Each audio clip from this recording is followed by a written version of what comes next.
प्रणाम। मैं आयुर्वेद रत्न सुरेंद्र शर्मा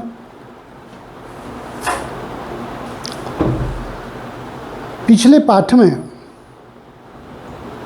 हमने वृष लग्न की कुंडली में तृतीय भाव में 5 ग्रहों जिसमें सूर्य, बृहस्पति, केतु, चंद्रमा, शनि का एक साथ होने से जो फल प्राप्त होता है उस विषय में अध्ययन किया था।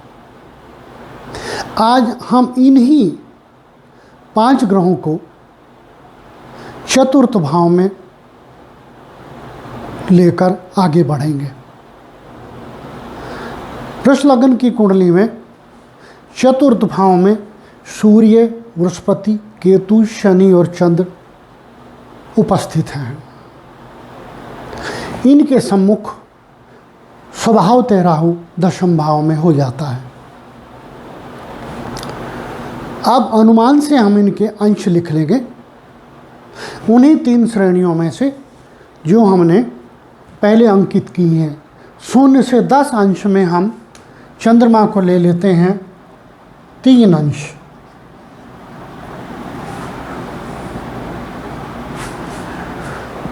10 से 20 अंश में हम शनि को ले लेते हैं 17 अंश,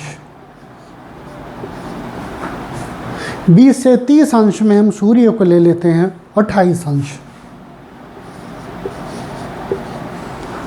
तदुपरांत बृहस्पति और केतु को भी हम इन्हीं किसी श्रेणी में से अंकित कर लेते हैं। बृहस्पति को अंकित कर लेते हैं 20 से 30 श्रेणी में 21 अंश और केतु को अंकित कर लेते हैं हम 10 से 20 की श्रेणी में ही 18 अंश। तो स्वभावतः राहु सम्मुख बैठा हुआ है, वो भी 18 अंशों में ही हो जाएगा। केतु के समान ही राहु अंशों में होता है। अब हम ये देखेंगे कि ये ग्रह इन अंशों में उक्त राशि में होते हुए किन किन नक्षत्रों में हैं। यहाँ सिंह राशि है, सिंह राशि में सूर्य 28 अंशों में किस नक्षत्र में पड़ता है देखते हैं।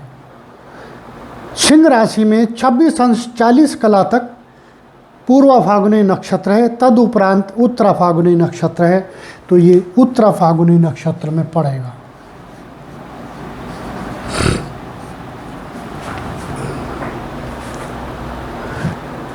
सूर्य का नक्षत्र है क्योंकि उत्तरा फागुनी का स्वामी स्वयं सूर्य ही होता है। सूर्य अपनी राशि में अपने नक्षत्र में, इसका जो फल होगा उसको हम अभी आकलित करेंगे। पहले इन सब के नक्षत्र आकलित कर लेते हैं। बृहस्पति सिंह राशि में 21 अंश में, देखिए 26 अंश 40 कला तक पूर्व फागुनी नक्षत्र में है, अतः यह पूर्व फागुनी नक्षत्र में पड़ेगा।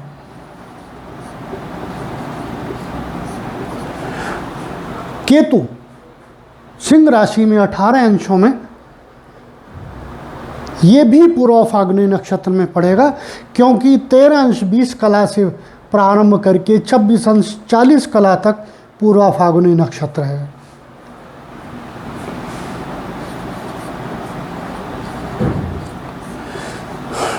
तदुपरांत शनि, ये भी पूर्व फागुनी नक्षत्र में ही पड़ेगा क्योंकि 13 अंश 20 कला से अधिक है और 26 अंश 40 कला से कम है।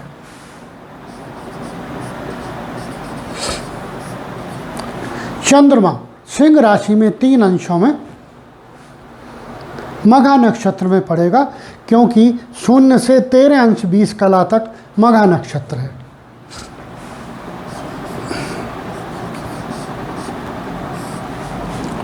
तदुपरांत सम्मुख बैठा राहु वो कुंभ राशि में पड़ता है।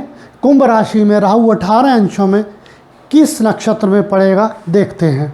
कुंभ राशि में 18 अंशों में राहु शतभिषा नक्षत्र में पड़ेगा। शतभिषा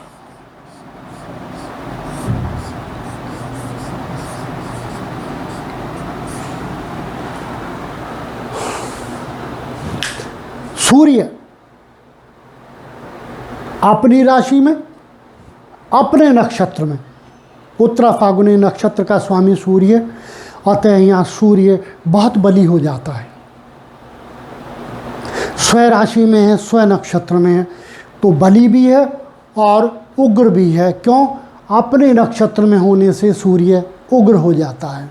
अतः ये इन अंशों में यहाँ चतुर्थ भाव के सुख तो देगा, स्व राशि में है, परंतु उग्र भी हो गया, अतः माता को चोट लगवाएगा, माता से अलग भी कर देगा व्यक्ति को। सूर्य जहाँ बैठता है या जहाँ और वो जहाँ देखता है, उस स्थिति के सुखों से व्यक्ति को अलग कर देता है। व्यक्तिगत सुख तो देता है यदि बली हो, लेकिन उस भाव के स्वामी से अलग कर देता है।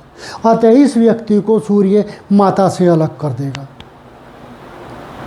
फिर बृहस्पति, ये पूर्वा फाल्गुनी नक्षत्र में है। पूर्वा फाल्गुनी नक्षत्र का स्वामी शुक्र होता है। शुक्र एक सौम्य ग्रह है और यहाँ लग्नेश होकर के ये शुक्र का नक्षत्र है। क्यों? क्योंकि यहाँ शुक्र लग्नेश है, लग्न बली है। शुक्र को लग्न बली कहेंगे यहाँ, क्योंकि शुक्र वर्तमान में कुंडली में तो नहीं है, लेकिन ये मानेंगे कि शुक्र की राशि लग्न में है, इसलिए शुक्र यहाँ लग्न बली है। तो बृहस्पति यहाँ शुक्र के नक्षत्र में, लग्नेश के नक्षत्र में होकर के उत्तम फलकारी हो जाता है और अपने मित्र के साथ है, सूर्य के साथ है, और तो इसे सूर्य का बल भी प्राप्त हो जाता है, इसलिए यहाँ उत्तम फलकारी हो जाता है। परंतु ध्यान रहे ये अष्टमेश है, अष्टम का स्वामी है, मारक गुणों को लेकर के यहाँ चतुर्थ भाव में बैठा हुआ है। वह बात अलग है कि आनंददायी ग्रह शुक्र के नक्षत्र में है, आनंद भी देगा,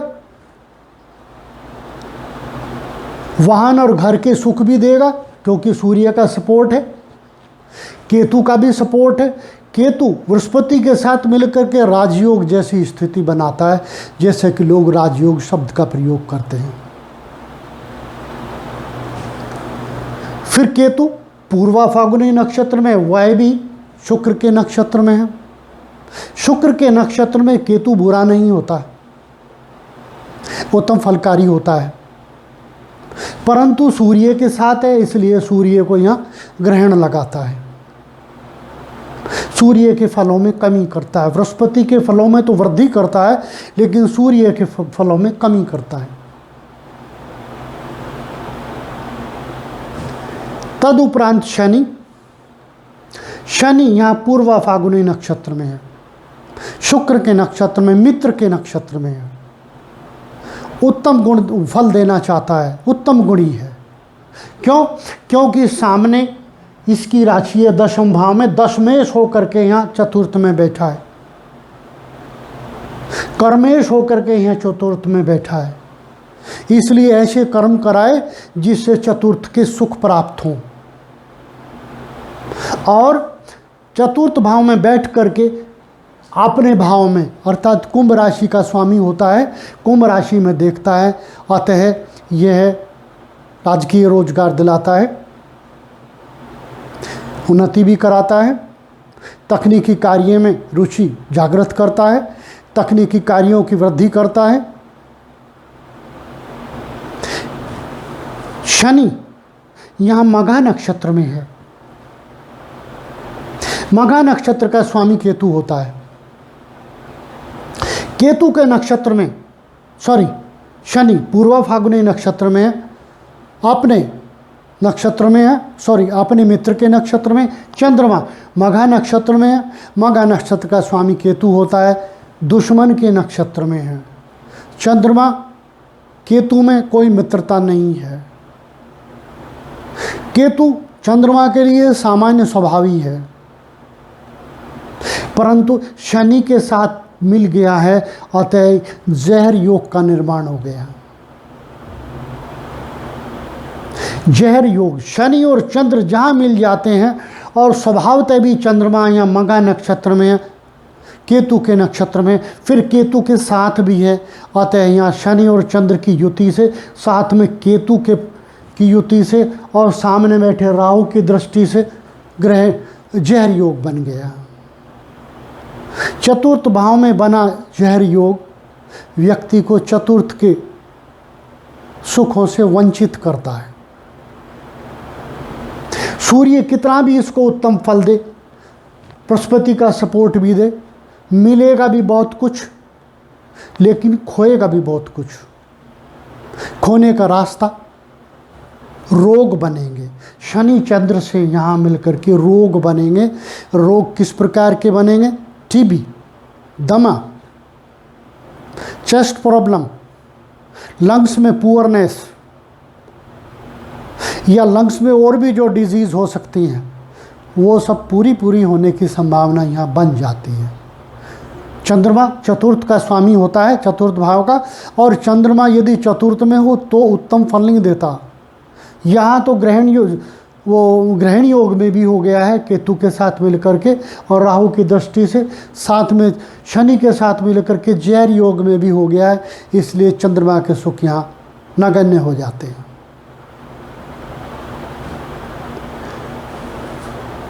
अब शनि और सूर्य दोनों में शत्रुता है। सूर्य की राशि में शनि जब भी होगा, शनि के गुणों में वृद्धि हो जाएगी। और इसका उल्टा, यदि शनि की राशि में सूर्य होगा तो शनि के गुणों में क्षति हो जाएगी।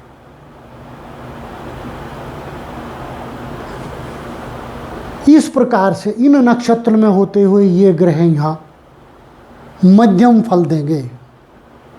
मध्यम का अभिप्राय, एक हाथ से बहुत कुछ मिलेगा, दूसरे हाथ से उसमें से बहुत कुछ जाएगा।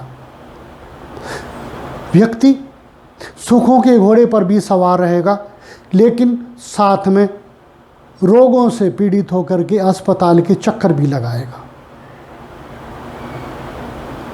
सामने बैठा हुआ राहु अपने नक्षत्र में, सतविषा नक्षत्र का स्वामी राहु होता है, अपने नक्षत्र में राहु कभी भी शुभ फलकारी नहीं होता। यद्यपि सतविषा नक्षत्र कामों के लिए उत्तम कहा गया है, लेकिन राहु के लिए उत्तम नहीं है, उसके अवगुणों में वृद्धि कर देता है। वह बात अलग है कि दशम भाव में राहु को दिशा बल प्राप्त है। यदि राहु की दशा आ जाए तो ऐसे कर्म कराएगा कि व्यक्ति को करोड़पति बना देगा। भले ही वो धन अर्जन के लिए कोई भी मार्ग चुने, लेकिन वो मार्ग चुनेगा, धनवान भी होगा, क्योंकि राहु का प्रभाव है। राहु ऐसे ही कर्म कराएगा। यही बैठा हुआ राहु अपनी पंचम दृष्टि से परिवार के भाव को देखेगा, अतः परिवार में विघटन कराएगा, मुख के रोग देगा,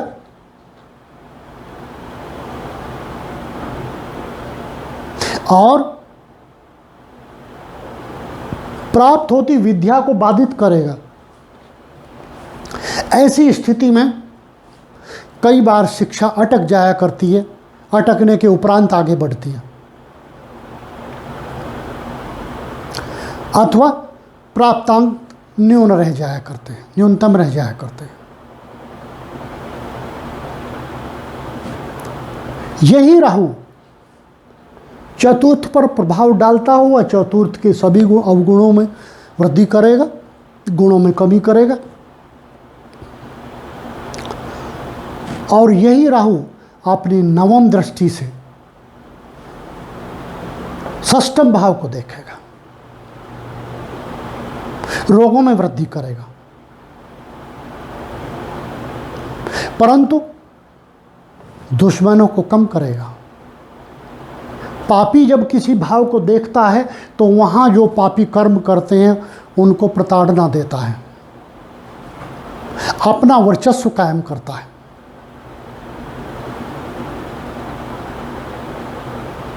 अब शनि, यहाँ बैठा हुआ शनि अपनी तृतीय दृष्टि से यहाँ षष्ठम भाव को देखता है। इस भाव पर, इस अनुसार शनि का तृतीय प्रभाव और राहु का नवम प्रभाव हो जाता है, अतः अनेक रोग हो जाएंगे।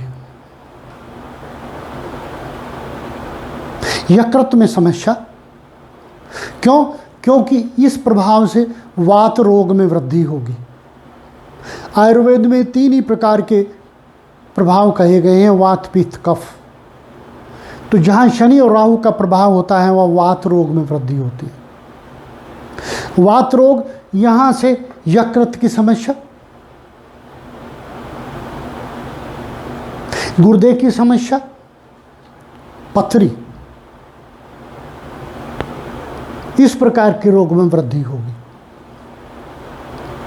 यही शनि जब अपने दशम दृष्टि से प्राण को देखेगा, देखिए सप्तम, अष्टम, नवम, दशम, प्राण भाव को देखेगा। चूंकि सूर्य से पीड़ित है, सूर्य तो इसका शत्रु है, चंद्रमा की युति से जहर योग भी लेकर के जाएगा, और अष्टमेश बृहस्पति यहाँ बैठा है, अष्टमेश के अवगुण भी लेकर के जाएगा। लिहाजा जब भी यहाँ देखेगा, सतही देख रहा है लेकिन अपनी अंतर्दशा में और ज़्यादा प्रभावी हो जाएगा, या महादशा में तो इससे भी ज़्यादा प्रभावी हो जाएगा। यहाँ देखेगा, व्यक्ति के कार्यों को में बाधा उत्पन्न करेगा, उसके कैरियर को बार बार रोकेगा, विकास को बार बार रोकेगा, कोर्ट आदि के चक्कर भी लगवा सकता है। कारण यहाँ दशमेश और नवमेश उत्तम तो है यहाँ से, परंतु दशम भाव में राहु का प्रभाव है और अष्टमेश बृहस्पति के साथ भी है। फिर यही यहाँ बैठा हुआ बृहस्पति अपनी पंचम दृष्टि से देखिए 1, 2, 3, 4, 5 अपनी राशि को देखता है। आयु को क्षत होने से बचाएगा, आयु में वृद्धि तो नहीं करेगा लेकिन आयु को क्षत होने से बचाएगा, आयु की रक्षा करेगा। अष्टम भाव से होने वाले रोगों को घटाएगा।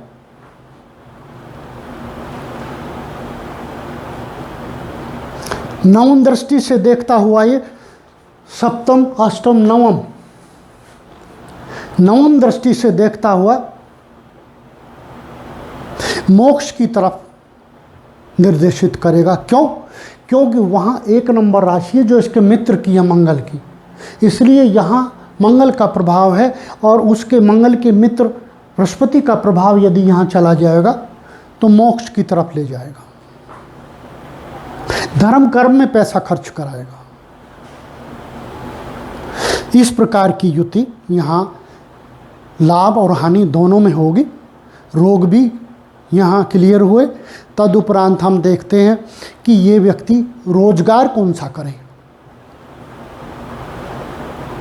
किस रोजगार को करे कि उसे लाभ हो। शनि अपने भाव को देख रहा है, शनि का मित्र वहाँ है, इसलिए काले पदार्थों के कर्म करे। कोयला, तेल, मशीनरी, लोहा आदि से संबंधित व्यापार कर सकता है। यदि ये रोजगार राजकीय रोजगार करेगा तो जेल जरूर जाएगा या इसके डिमोशन प्रमोशन रुकेंगे, केसों में फंसेगा क्योंकि वहाँ राहु है। इस प्रकार के रोजगार कर सकता है जिनमें कालिख जुड़ी हुई हो, या हार्डवेयर का काम कर सकता है, शनि से जुड़ा हुआ है, लोहे से जुड़ा हुआ, बिल्डिंग में काम आने वाले पदार्थों का व्यापार कर सकता है, तेल या पेट्रोलियम का आयात निर्यात कर सकता है, काले पशुओं का व्यापार कर सकता है, इस प्रकार के कर्म ये कर सकता है। अब आता है उपाय। इस प्रकार के ग्रहों में उपाय क्या बने? राहु के दान किए जाएं, और शनि भाग्येश है और कर्मेश है, शनि के जाप किए जाएं, शनि को बलि किया जाए। सूर्य स्वराशि में पीड़ित है, इसलिए इसके मंत्र जाप किए जाए। बृहस्पति के दान किए जाए, क्योंकि अष्टमेय से इसके जाप करने से अष्टम भाव बलि हो जाएगा, आयु छत होगी। इस प्रकार आज का पाठ पूर्ण होता है। हो सकता है आपको भाया हो। यदि आपको भाया हो तो कृपया इस चैनल को लाइक और सब्सक्राइब करें, ताकि आगे आने वाले पाठ आपको निरंतर मिलते रहें। प्रणाम।